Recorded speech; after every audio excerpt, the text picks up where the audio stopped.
시대의 소망 제7장 유년시대.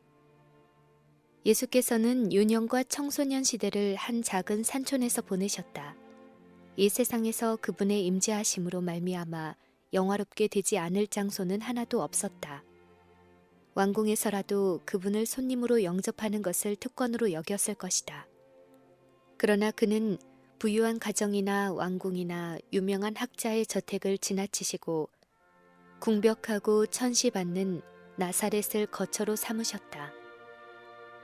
그분의 초기 생애에 관한 간단한 기록은 실로 의미심장하다. 아이가 자라며 강하여지고 지혜가 충족하며 하나님의 은혜가 그 위에 있더라. 예수께서는 당신의 아버지의 얼굴에서 비추는 햇빛 아래서 그 지혜와 그 키가 자라가며 하나님과 사람에게 더 사랑스러워 가셨다. 그분은 정신이 민활하고 통찰력이 있었으며 나이에 비하여 생각이 깊고 지혜가 있었다. 그러면서도 그분의 품성에는 균형 잡힌 아름다움이 있었다. 정신력과 체력은 아이의 성장 법칙에 따라 점점 발달하였다. 예수께서는 유년의 독특한 사랑스러운 기질을 나타내셨다. 그분의 자발적인 손은 다른 사람들을 돕기 위하여 언제나 준비되어 있었다. 그분은 아무것도 침해할 수 없는 인내와 결코 고결함을 희생시키지 않는 진실성을 나타내셨다. 원칙에는 반석과 같이 확고하였지만 그분의 생애는 이기심 없는 인정을 드러내셨다. 예수님의 어머니는 그분께서 능력을 발휘하시는 것을 매우 진지하게 주목하였으며 그분의 품성에 나타난 완전의 표적을 보게 되었다. 그녀는 기쁨으로 그 명랑하고 감수성이 많은 아이의 마음을 격려하기를 힘썼다. 그녀는 성령을 통하여 하나님만을 그의 아버지라고 주장할 수 있는 이 아이를 양육하는 일에 하늘 천사들과 협력하기 위한 지혜를 받았다. 아주 옛날부터 이스라엘의 신실한 자들은 청소년의 교육에 많은 관심을 기울였다. 주께서는 아이들을 아주 어릴 때부터 특히 하나님의 율법에 명시되고 이스라엘의 역사 가운데 나타나신 하나님의 인자하심과 위대하심에 대하여 가르치라고 명하셨다. 찬미와 기도와 성경의 교훈들은 지성이 뜨이기 시작하는 아이들의 마음에 적응되도록 해야 할 것이었다. 부모는 그들의 자녀들에게 하나님의 율법은 하나님의 품성의 표현인 것과 또한 그들이 율법의 원칙을 마음속에 받아들일 때 하나님의 형상이 그들의 심령에 새겨진다는 것을 가르쳐 주어야 하였다. 가르치는 일은 주로 구두로 하였으나 청소년들은 또한 히브리 저술들을 읽는 법을 배웠고 양피지 두루마리에 기록된 구약 성경을 자유롭게 연구할 수 있었다. 그리스도 당시에는 청년들의 종교적 지도를 위하여 아무런 시설을 하지 않은 마을이나 도시는 하나님의 저주를 받은 곳으로 간주되었다. 그러나 그 교훈은 형식화되어 있었다. 유전이 성경을 대신하는 일이 많았다. 참된 교육은 청년들로 하여금 하나님을 혹 더듬어 찾아 발견하게 하도록 인도할 것이었다. 그러나 유대인 교사들은 의식에 대한 문제들에 관심을 기울였다. 그들의 마음은 배우는 자에게 소용이 없을 뿐 아니라 하늘에 있는 더욱 높은 학교에서는 인정을 받지 못할 그런 요소로 가득 차 있었다. 하나님의 말씀을 개인적으로 받아들임으로 얻어지는 경험은 그 교육 제도에서 자취도 찾아볼 수 없었다. 외향적인 것들에 열중한 학생들은 하나님과 조용히 보낼 시간을 발견하지 못하였다. 그들은 하나님께서 마음에 말씀하시는 음성을 듣지 못하였다. 그들은 지식을 찾는 가운데 지혜의 근원이신 하나님에게서 돌아섰다. 하나님을 섬기는 일에 있어서 가장 요긴한 것이 무시를 당하였다. 율법의 원칙들은 모호해졌다. 탁월한 교육이라고 생각되었던 것이 참된 향상에는 가장 큰 장애물이었다. 랍비들의 훈련을 받음으로 청년들의 능력은 억압을 당하였다. 그들의 마음은 제한을 당하고 좁아졌다. 아이 예수는 회당의 학교에서 교육을 받지 않았다. 그분의 어머니가 최초의 인간 교사였다. 그분은 어머니의 입술과 선지자들의 두루마리로부터 하늘 사물에 대하여 배우셨다. 그분께서 친히 이스라엘을 위하여 모세에게 말씀하셨던 바로 그 말씀을 이제는 어머니의 무릎에 앉아서 배우셨다. 유년기에서 소년으로 자라나실 때에도 그분은 랍비의 학교를 찾지 않으셨다. 그와 같은 사람들로부터 얻는 교육이 그분에게는 필요하지 않았는데 이는 하나님이 바로 그분의 교사이셨기 때문이다. 구주의 공생애 동안 이 사람은 배우지 아니하였거늘 어떻게 그를 아느냐고 한 질문은 예수께서 그를 읽으실 수 없다는 것을 의미하는 것이 아니라 단지 랍비의 교육을 받지 않으셨다는 것을 암시하는 것이다. 그분이 우리와 같은 방식으로 지식을 얻으셨기 때문에 그분께서 그처럼 성경에 정통하신 사실은 소년시대의 하나님의 말씀을 얼마나 부지런히 연구하셨는지를 보여준다. 그리고 그분 앞에는 하나님이 창조하신 작품으로 채워진 큰 도서관이 펼쳐져 있었다. 만물을 만드신 그분께서 당신의 손으로 친히 땅과 바다와 하늘에 쓰셨던 교훈을 연구하셨다. 그분은 세상의 부정한 방법들을 떠나서 천연계로부터 학문적 지식을 얻으셨다. 그분은 식물과 동물과 인간의 생명을 연구하셨다. 그분은 유년시대부터 오직 한 목적에 사로잡히셨는데 곧 남을 축복하기 위하여 생애하셨다. 이 일을 할 수 있는 자원을 그분은 천연계 가운데서 발견하셨다. 식물과 동물, 생물의 생태를 연구하시는 동안 새로운 방법과 수단에 대한 생각이 마음에 번개같이 떠올랐던 것이다. 그분은 보이는 사물로부터 하나님의 살아있는 말씀을 소개할 수 있는 예증들을 끌어내려고 끊임없이 노력하셨다.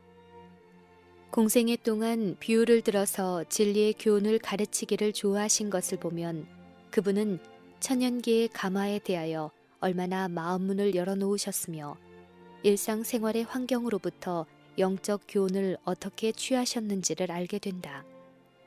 그와 같이 예수께서 사물의 이치를 깨달으려고 힘쓰셨을 때에 하나님의 말씀과 천연계의 깊은 뜻이 그분께 펼쳐졌다. 하늘의 천사들이 그분의 수종자였으므로 거룩한 사상과 교제를 개발시킬 수 있었다.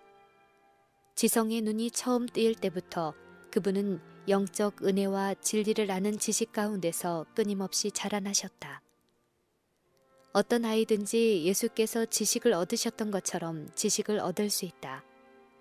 우리가 하나님의 말씀을 통하여 하늘 아버지와 친숙하게 되려고 노력할 때 천사들은 우리에게 접근하고 우리 마음은 연단되며 우리의 성품은 고상해지고 세련될 것이다. 우리는 더욱 우리 구주와 같아지게 될 것이다. 그리고 우리가 천연계 가운데서 아름다움과 웅대함을 볼 때에 우리의 애정은 하나님을 쫓아간다. 정신은 경외감에 젖어드는 한편 영혼은 하나님께서 만드신 천연계를 통하여 무한하신 자와 접촉함으로 활기를 얻는다. 기도로 하나님과 교통하는 일은 지적, 도덕적 기능을 개발시키며 우리가 신령한 사물에 대한 사상을 개발시킴에 따라서 영적 능력은 굳세어진다. 예수의 생애는 하나님과 조화된 생애였다. 그분이 어렸을 때에는 생각과 말하는 것이 어린아이와 같았다. 그러나 아무런 죄의 흔적도 그분의 마음속에 있는 하나님의 형상을 손상시키지 않았다. 그러나 그분께서 시험에서 면제된 것은 아니었다. 나세렛 사람들은 악하다는 평판이 있었다. 그들이 일반적으로 받았던 낮은 평판은 나사렛에서 무슨 선한 것이 날 수 있느냐는 나다나엘의 질문에서 엿볼 수 있다. 예수께서는 당신의 품성이 시험을 받을 수 있는 환경에 처하셨다. 예수께서는 당신의 순결성을 보존하기 위하여 항상 경계하셔야 할 필요가 있었다. 그분은 우리가 당하는 모든 싸움을 싸우셨으니 이는 그분이 아이 때나 청년 시대나 장년 시대에 있어서 우리에게 본이 되시기 위함이었다. 사단은 나사렛의 아기 예수를 정복하기 위해 지칠 줄 모르게 노력하였다. 예수님은 아주 어렸을 때부터 하늘의 천사들의 보호를 받았으나 그럼에도 불구하고 그분의 생애는 흑암의 권세에 대항하여 싸운 긴 투쟁의 생애였다. 이 지상에 악의 더럽힘을 받지 않고 사는 사람이 한 명이라도 있다는 사실은 흑암의 왕에게 불쾌하고 당혹스러운 일이었다. 그는 예수를 시험에 빠뜨리기 위하여 온갖 수단을 다 썼다. 인간의 어떤 자녀도 우리 구주께서 당하셨던 것처럼 그렇듯 치열한 시험과의 투쟁 속에서 거룩한 생애를 살도록 부르심을 받지는 않을 것이다. 예수님의 부모는 가난하여 그들의 매일 수고에 의지하여 그날을 살아갔다. 예수께서는 빈곤과 극기와 궁핍을 잘 아셨다. 이 경험이 그분에게는 한 방벽이 되었다. 그분의 부지런한 생애에는 시험을 이끌어 드릴 만한 한가한 시간이 없었다. 부패한 교제를 위한 길을 터놓는 목적 없는 시간이 없었다. 그분께서는 할 수 있는 대로 시험하는 자가 들어오지 못하게 문을 닫았다. 돈이나 오락이나 또는 칭찬이나 비난도 그릇된 행동에 동의하도록 그분을 유인할 수 없었다. 그분은 악을 식별하는 일에 지혜로웠으며 그 악을 대항하는 일에 강하셨다. 그리스도는 이 세상에 살았던 사람 중에서 유일하게 죄 없는 분이셨다. 그러나 그분은 거의 30년을 나사렛의 사악한 사람들 가운데서 사셨다. 이 사실은 흠없는 생애를 살자면 장소, 재산, 번영에 의존해야 한다고 생각하는 사람들에게 한 견책이 된다. 시험, 빈곤, 역경이야말로 순결과 확고부동함을 개발시키는 데 필요한 수련이다. 예수께서는 시골집에 사시면서 가사를 돌보는 일에 자신의 역할을 신실하고 기쁜 마음으로 행하셨다. 그분은 전에는 하늘의 사령관이었으며 천사들은 그분의 말씀을 이행하기를 즐겨하였다. 그러나 이제 그분은 자원하는 종이 되고 사랑스럽고 순종하는 아들이 되셨다. 그분은 기술을 배우고 몸소 요셉과 같이 목공소에서 일하셨다. 그분은 보통 노동자가 입는 검소한 옷을 입고 비천한 작업을 위해 내왕하면서 그 작은 마을의 거리를 오르내리셨다. 그분은 자신의 부담을 경감시키거나 수고를 덜기 위해 당신의 신성의 능력을 사용하지 않으셨다. 예수께서 유년과 청소년 시대에 일을 하심으로 심신이 개발되었다. 그분은 체력을 무모하게 사용하지 않고 건강을 유지하기에 알맞은 그런 방식으로 체력을 사용하셨다. 그렇게 하신 것은 각 방면에 최선의 일을 행하시기 위해서였다. 그분은 연장을 다루는 일에도 서툴게 되기를 원하지 않으셨다. 그분은 품성이 완전하셨던 것처럼 일꾼으로서도 완전하셨다. 그분은 당신의 모본을 통해 근면하게 되는 것이 우리의 의무이며 일은 정확하고 철저하게 행하여야 할 것과 이러한 노동은 고귀한 것임을 가르치셨다. 쓸모있는 손이 되도록 가르치고 청소년들로 인생의 부담을 나누어지도록 훈련시키는 활동은 신체를 강하게 만들어주며 모든 기능을 개발시킨다. 모든 사람은 자기 자신에게 유익되고 다른 사람에게 도움이 될 어떤 일을 찾아서 행해야 한다. 하나님께서는 노동을 축복으로 지정하셨는데 오직 부지런한 일꾼만이 인생의 참된 영광과 기쁨을 발견한다. 부모의 부담을 분담하면서 가사에서 맡은 일을 즐겨 감당하는 유년들과 청소년들에게 하나님의 인정하심이 신실한 보증으로 임한다. 이러한 자녀들은 가정으로부터 나가서 사회의 유용한 일원이 될 것이다.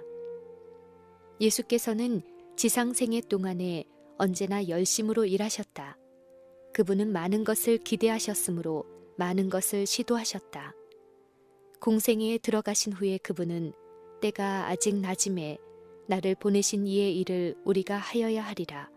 밤이 오리니 그때는 아무도 일할 수 없느니라 라고 말씀하셨다.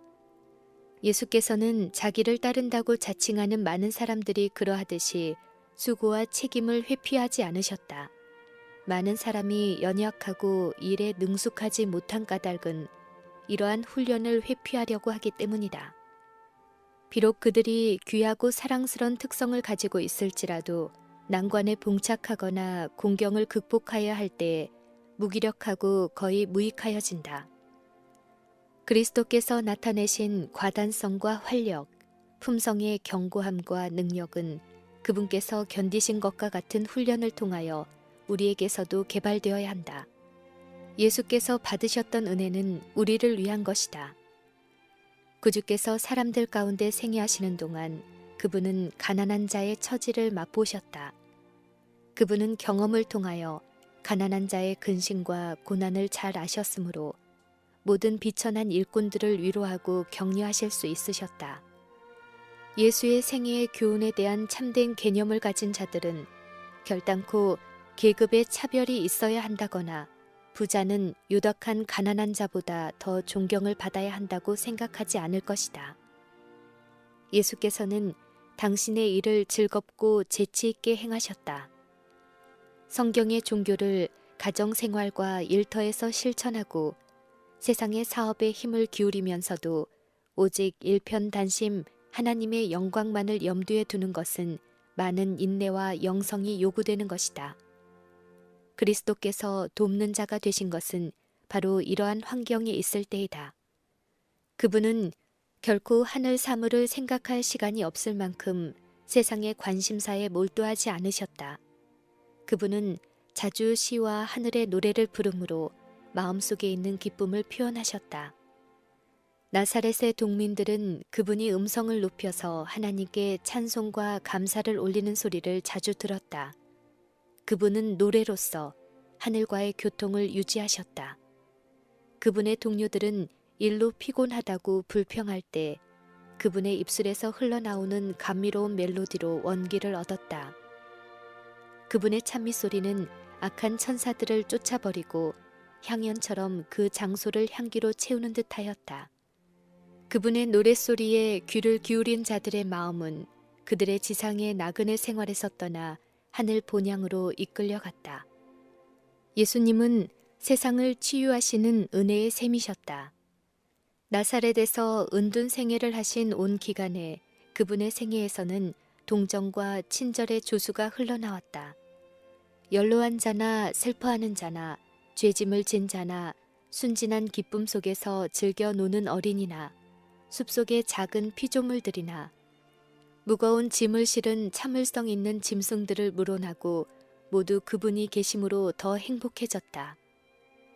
능력의 말씀으로 우주를 붙들고 계셨던 그분께서 상처를 입은 한 마리의 새를 살리시려고 몸을 굽히시곤 하셨다. 그분의 주목을 끌지 못한 것은 하나도 없었으며 가치가 없다고 생각하고 봉사하지 않으신 것은 하나도 없었다. 이와 같이 지혜와 키가 자람에 따라 예수께서는 더욱 하나님과 사람의 총애를 받으셨다. 그분은 몸소 모든 사람을 능히 동정할 수 있음을 보임으로써 모든 사람의 공명을 이끌어내셨다. 그분을 둘러쌌던 소망과 용기의 분위기는 그분을 모든 가정에서 축복이 되게 하였다. 그리고 그분은 종종 안식일의 회당에서 선지자의 교훈을 낭독하여 달라는 요청을 받았는데 그것을 듣는 자들의 마음은 그들이 잘 알고 있는 성경의 말씀에서 새로운 빛이 비쳐 나오는 것을 느끼고 감동을 받았다. 그러나 예수께서는 과시를 피하셨다. 나사렛에서 사시던 온 기간에 그분은 결코 이적을 행하는 능력을 나타내 보이지 않으셨다. 그분은 높은 지위를 구하지 않았으며 아무런 칭호도 받지 않으셨다. 그분의 조용하고 단순한 생활, 그리고 그분의 유년 시절에 관하여 성경이 침묵을 지키고 있는 것까지도 중요한 교훈을 가르쳐준다. 아이의 생애는 조용하고 단순할수록 곧 인위적인 흥분에서 떠나고 자연에 조화될수록 심신의 활력과 영적 능력에 더 유리하다. 예수님은 우리의 모본이시다. 그분의 유년생애의 교훈은 주목하지 않고 지나치면서 공생의 기간에 대하여 관심을 집중시키는 사람들이 많이 있다. 그러나 그분이 모든 유년들과 청소년들의 모본이 되신 곳은 바로 그분의 가정 생활에서였다. 그분께서 자기를 낮추사 가난하게 되신 것은 우리가 비록 비천한 처지에 있을지라도 하나님과 동행할 수 있다는 것을 가르치시기 위함이었다. 그분은 생애의 평범한 일들 가운데서 하늘 아버지를 기쁘게 하고 명예롭게 하여 영광 돌리기 위하여 생애하셨다. 그분의 사업은 일용할 양식을 얻기 위하여 수고하는 직공의 천한 직업을 신성하게 하심으로 시작되었다. 그분은 목수대에서 일하던 때나 후에 군중들을 위하여 이적을 행하던 때를 막론하고 똑같이 하나님의 사업을 행하고 계셨다. 그러므로 그리스도께서 당신의 비천한 가정에서 보이신 신실과 순종의 모본을 따르는 모든 청년은 하늘 아버지께서 성령을 통해 그분에 대하여 내가 붙드는 나의 종, 내 마음에 기뻐하는 나의 택한 사람을 보라고 하신 말씀이 자기에게도 해당된다고 주장할 수 있다.